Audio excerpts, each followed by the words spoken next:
নমস্কার বন্ধুরা, অনুভা রান্নাঘরে সবাইকে স্বাগত জানাচ্ছি। আজকে আমি মাত্র 1 কাপ সুজির মধ্যে মাত্র 2টো ডিম দিয়ে একটি দারুণ মজাদার রেসিপি তৈরি করে দেখাবো, যেটা দেখে আশা করছি আপনাদেরও খুব ভালো লাগবে। আর আমার আজকের এই রেসিপিটি দেখার পরে আপনারা ভাববেন এই রেসিপিটি তৈরি করা এতটাই সহজ। আসুন তাহলে দেখে নিন বন্ধুরা আমার আজকের রেসিপিটি।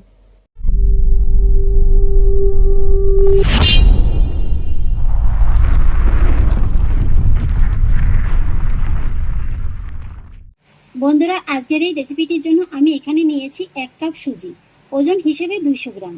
আর এই সুজি আর ডিম দিয়ে আমি একটি দারুণ মজাদার নাস্তা রেসিপি তৈরি করে দেখাবো। ভিডিওটা শেষ পর্যন্ত দেখতে থাকুন। আমি প্রথমে এই সুজির ভিতরে দিয়ে দিচ্ছি 2টো ডিম। ডিম দুটোকে সুজির ভিতরে দিয়ে দেওয়ার পরে এবার আমি এর ভিতরে দিয়ে দেবো স্বাদ অনুযায়ী লবণ। তবে এই লবণটা যদি আপনারা অপছন্দ করেন পুরোপুরি স্কিপ করে যেতে পারেন। এবার আমি সুজির সঙ্গে ডিম আর লবণটাকে খুব ভালো করে ফেটিয়ে নেব।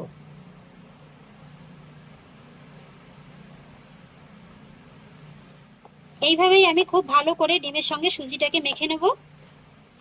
সুজির সঙ্গে ডিম আর লবণটাকে আমি খুব ভালো করে মেখে নিয়েছি। তবে হ্যাঁ বন্ধুরা, মেখে নেওয়ার পরে যদি আপনাদের কাছে একটু শক্ত মনে হয় সেক্ষেত্রে আপনারা সামান্য একটু জল কিংবা দুধ দিয়ে সুজিটাকে ঠিক এইভাবে মেখে নিতে পারেন। আপনাদের আমি এর ঘনত্বটা একটু দেখিয়ে দিচ্ছি। ঠিক এরকমই কিন্তু ঘনত্বটা হতে হবে। আর এবার আমি সুজির মিশ্রণটা এইভাবে ঢাকা চাপা দিয়ে 10 মিনিটের মতো রেস্টে রেখে দেবো। এই 10 মিনিটের ভিতরেই সুজিটা আরও নরম হয়ে যাবে।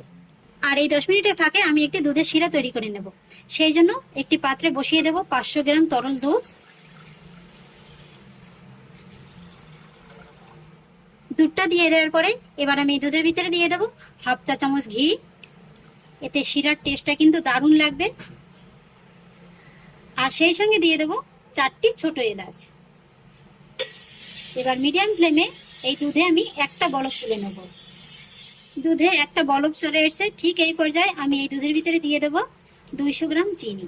ঠিক যতটা সুজি নিয়েছি ততটাই এখানে আমি চিনিটা নিয়েছি। তবে চিনিটা সম্পূর্ণই আপনারা আপনাদের স্বাদ অনুযায়ী দেবেন। আর সেই সঙ্গে দিয়ে দেব 2 চামচ গুঁড়ো দুধ। এই গুঁড়ো দুধটা দিলে এই রেসিপিটা খেতে যেমন সুস্বাদু হয় তেমনি দুধটাও কিন্তু খুব তাড়াতাড়ি ঘন হয়ে যায়। এবার গুঁড়ো দুধ আর চিনিটা এই দুধের সঙ্গে ভালো করে মিশিয়ে নেব। চিনি আর গুঁড়ো দুধটাকে আমি ভালো করে মিশিয়ে এই দুধে আরও 3 থেকে 4টি বলক তুলে নিয়েছি। আর ঠিক এই পর্যায়ে গ্যাসের ফ্লেমটাকে একেবারে লোয়ে রেখে এই দুধটাকে এইভাবেই গ্যাসের পরে রেখে দিতে হবে। 10 মিনিট বাদে এখন ঢাকাটা তুলে নিচ্ছি।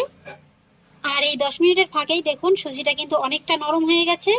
তবে এই ডোটি কিন্তু একটু শক্ত হয়ে গেছে। এর থেকে কিন্তু এই ডোটি আরেকটু নরম করে নিতে হবে। তাই আমি এর ভিতরে খুবই সামান্য একটু জল অ্যাড করব। তারপরে এই জলটাকে সুজির সঙ্গে খুব ভালো করে মিশিয়ে নেব।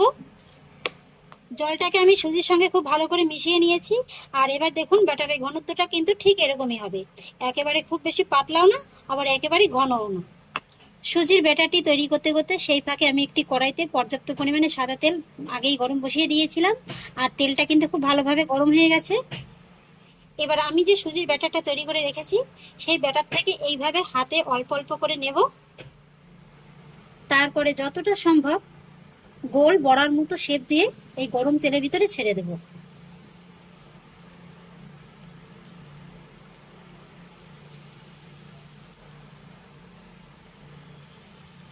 আমি বেশ কয়েকটা বড়া শেপ দিয়ে নিয়েছি। এবার মিডিয়াম ফ্লেমে এই বড়াগুলোকে আমি উল্টে পাল্টে একটু ভেজে নেব। একটা পাশ যখন হালকা হয়ে যাবে তখন এইভাবে একটা চামচের সাহায্যে একটু আলতো হাতে উল্টে দিতে হবে। আর এই বড়াগুলো কিন্তু বন্ধুরা খুব বেশি ব্রাউন করে ভাজা যাবে না, একটু হালকা করেই ভেজে নিতে হবে। আর এই বড়াগুলো ভাজতে কিন্তু খুব বেশি সময় লাগে না, বড় জোর 3 থেকে 4 মিনিটের ভিতরে কিন্তু বড়াগুলো ভাজা হয়ে যায়।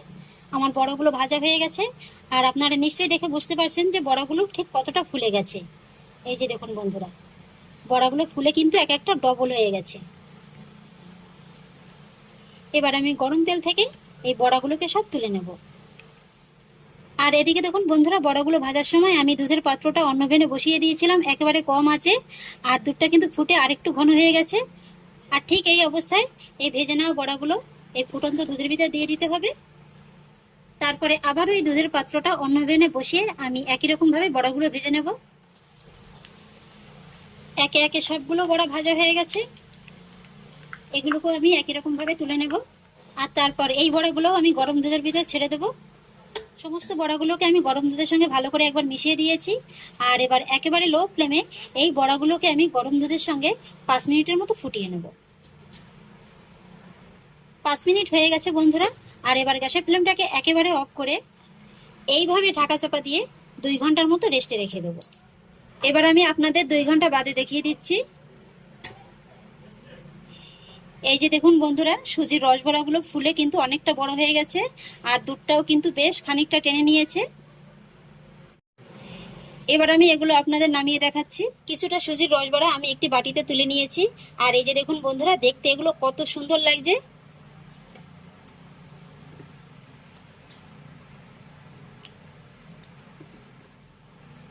আমি আপনাদের একটা কেটে দেখাচ্ছি। এই যে দেখুন বন্ধুরা, নিশ্চয়ই কাঁটাটা দেখে বুঝতে পারছেন যে এটা কতটা নরম হয়েছে। তো আশা করছি বন্ধুরা, সুজি আর ডিম দিয়ে একদম নতুন ধরনের এই রেসিপিটি আপনাদেরও খুব ভালো লেগেছে। যদি ভালো লেগে থাকে তাহলে আমাকে অবশ্যই একটা লাইক এবং কমেন্ট করবেন, সেই সঙ্গে বন্ধুদের সঙ্গে শেয়ার করবেন। আর প্লিজ বন্ধুরা, যদি আমার পরিবারের নতুন সদস্য হয়ে থাকেন তাহলে একটা সাবস্ক্রাইব করে পাশে থাকা বেল আইকনটি প্রেস করে দেবেন। ফিরে আসছি এরকমই পরের অন্য কোনো নতুন রেসিপি নিয়ে। সবাই ভালো থাকুন, সুস্থ থাকুন, ধন্যবাদ।